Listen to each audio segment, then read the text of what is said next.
Hello everyone, and welcome to The Void. I'm Mars, and today we're going to be practicing line art, yay! This is part 1 of a series I'm starting called Artist Workshop, where I try out new things and expand my art style. This is also a series meant to inspire other young artists to experiment, or just yap about art in general. Despite having drawn for many a year, I'd still consider myself to be a bit of a beginner. I'm not super confident in my actual style or drawing process. Take my line art, for example. Over the years, I've gone for more sketchy lines, smooth lines, even colored lines that one time, and even now I haven't really settled on what my preference is. So, we'll be taking 6 brushes I picked out, comparing them, seeing where they might be best utilized, and how I plan to progress with my art moving forward. Also, I do want to preface, the point of this video isn't just to find out what looks the best, but also to find out what style is most comfortable for me. As a guy who plans to make animated TV shows and comics as a career, it's important that I have a more simple, easy-to-replicate style to go off of, even if I end up finding and liking a more detailed one. Another thing I want to say is that I'm very aware that Clip Studio Paint has tons of options when it comes to its tools. There's a lot of brushes and assets available for download made by hundreds of brilliant artists, but, I have decision paralysis. So, all of the brushes I've chosen for this experiment are just from the list of brushes Clip Studio Paint came with when I first got it. No fancy custom-made brushes here. Oh yeah, also I'm very hesitant to download anything because my computer is old and slow and dumb and I don't want it to explode in my face more than it already does. Now, with all that out of the way, let's get on with the show.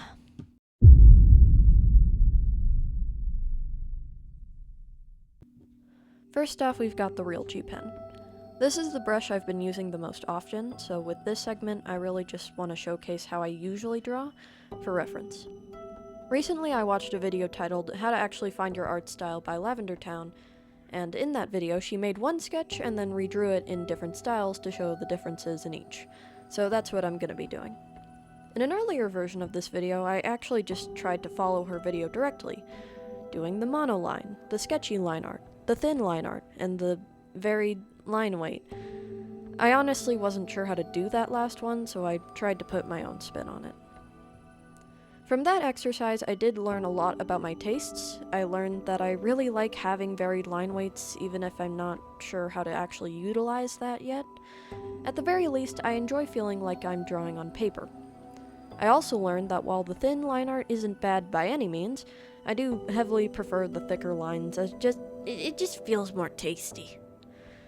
I also love the sketchy lines. I really like art styles that have that more hand-drawn quality. It just feels so human and pretty to me. As for the drawing I'm doing now, I decided to draw my character Demo, since I thought the scars on his body might give me a bit of a challenge to work with. It took me a while to figure out what pose I actually wanted to put him in, and I'm really glad I did the work because the final product ended up looking really nice. I really tried to experiment with the folding of the clothes, and I think it turned out great. It was so good that I was tempted to just use the Real G Pen drawing as my base for all the other ones. I'm wondering if that kinda ruins the point of this entire video, but I think it should be fine. Moving on to...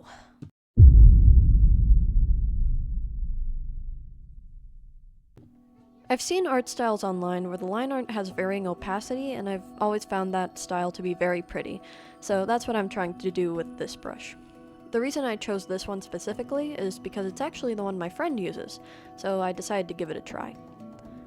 I will admit, it's not really something I'm used to, but I think the lower opacity works for some areas. I can see the art style working very well with my rendering, since I tend to do a lot of blending, and that might mix with the softer lines better than the thick black ones. It kinda sucks how I can imagine certain rendering styles working for these different lines, but I also told myself I wouldn't color any of these because that's extra work, and we're gonna be doing a video on rendering anyways. Stay tuned for that one. I'm really excited for it. I'll give my final thoughts once I'm able to compare the drawing to all the others. So far I'm thinking I probably won't use it. I really like it in certain places like the eye, but it's just kind of okay. I don't know if I like it enough to change from what I'm comfortable with, but we'll see how it goes.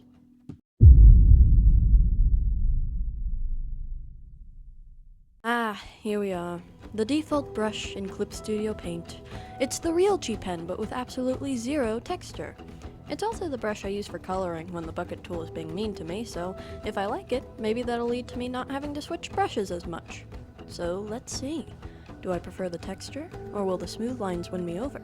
Let's find out.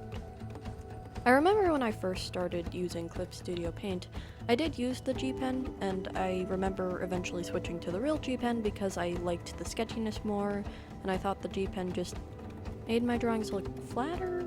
Using it again, after I've gotten more comfortable with the program, I think it actually turned out really good. I ended up using a more blocky kind of shading where I just fully blacked out some areas. I think if I were to use this brush more, I'd also want to experiment with colored line art, otherwise the shadows might get a bit too dark. I think in general, the G Pen made my lines heavier. Demo's scars are a lot more prominent on its face, and I'm not sure actually if that's a good thing or a bad thing. I also decided to use the stabilization feature a little bit. I don't know why, but the smoother the line is, the more slippery it feels to me, or maybe it just makes the shakiness in my hands more obvious. Despite all that, I think the final drawing turned out really well. Better than expected, honestly. Moving on to.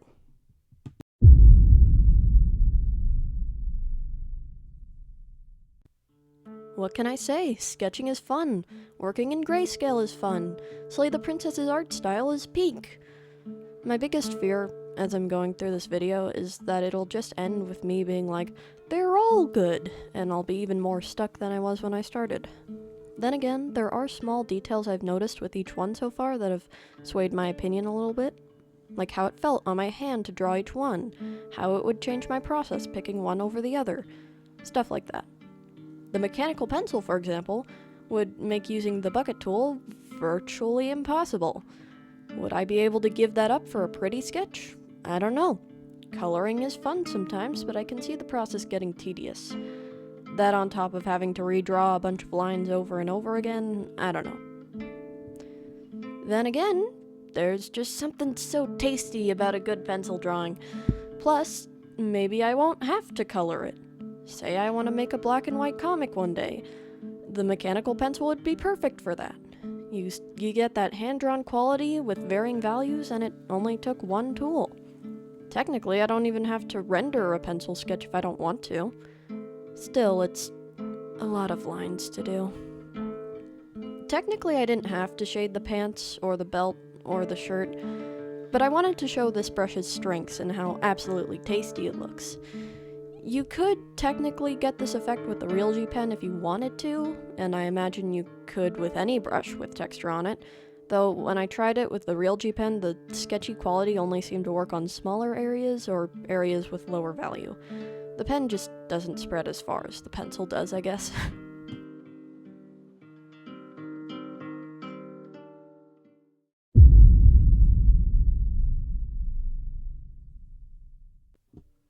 I'm skeptical about this one.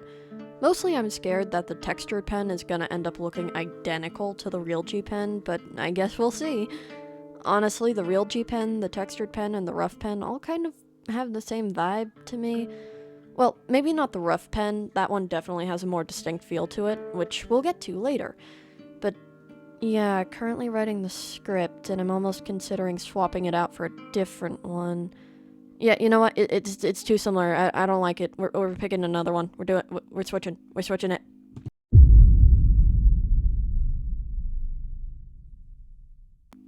This is another brush I found while going through the thick paint section, and I thought it had an interesting texture, so I'm using it. I actually like this one more than the other paint-based brush I used. It fits my style a lot more while still having a little bit of that transparency. I will say though, I hate the word gauche. Gauche? It sounds either like you're saying squash, or it's like gosh, but with an accent. Gouache. Gouache. Okay, I'm getting used to it. Honestly, I might like it even more than the real G Pen. Save final thoughts after you finish the last one. Also, side note, you can see from all of these drawings that I ended up sketching more as I went on. I'm worried that makes the results uneven in a way. Like when I completed the real G Pen drawing, I hardly did any shading. Then I thought, hey, a little sketching might look good here, so I did more shading on all the other ones. This might be muddying the data, but I don't really care enough to go back and edit the drawings. Okay, on to the last one.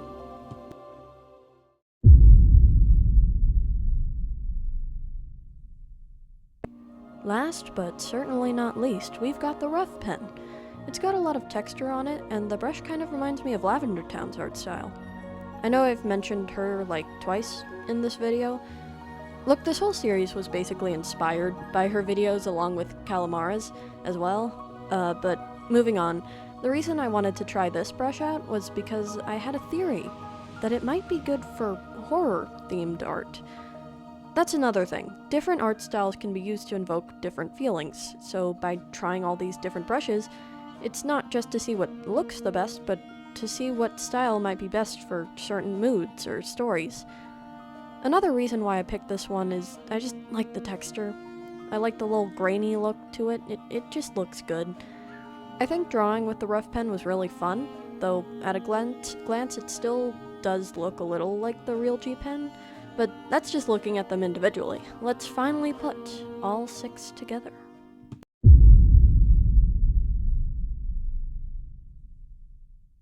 At last place we have the round mixing brush. I love people who are able to utilize the soft lines correctly, but for my own style, I think I'm sticking with the rougher look. For the same reason, the thin gouache brush is following at number 5. Though I do heavily prefer this one, and I hope I get a chance to use it again sometime, it's probably not gonna be my default. I can't even say the name right. At number 4, we've got the real G pen. Pretty solid, all things considered. Nothing interesting is going on, but it gets the job done. I'm debating whether or not to keep it as my default, since it's gonna take a bit of transitioning if I actually wanted to switch it to a different brush officially, but the brush at number 1 is very tempting. At number 3, we've got the mechanical pencil. It looks great, but boy is it hard on the wrist. No other notes, I can't wait to get carpal tunnel syndrome trying to make a comic with it someday. Number 2 was a surprise, we've got the G pen. I really like how the bold shadows look. Maybe I'll experiment with it more in the future. Do a more cartoony style. Lots of possibilities with this one. Maybe it'd be good for animation. I don't know. And number 1 goes to the rough pen. It's more hand-drawn looking than the real G pen while still being darker than the mechanical pencil.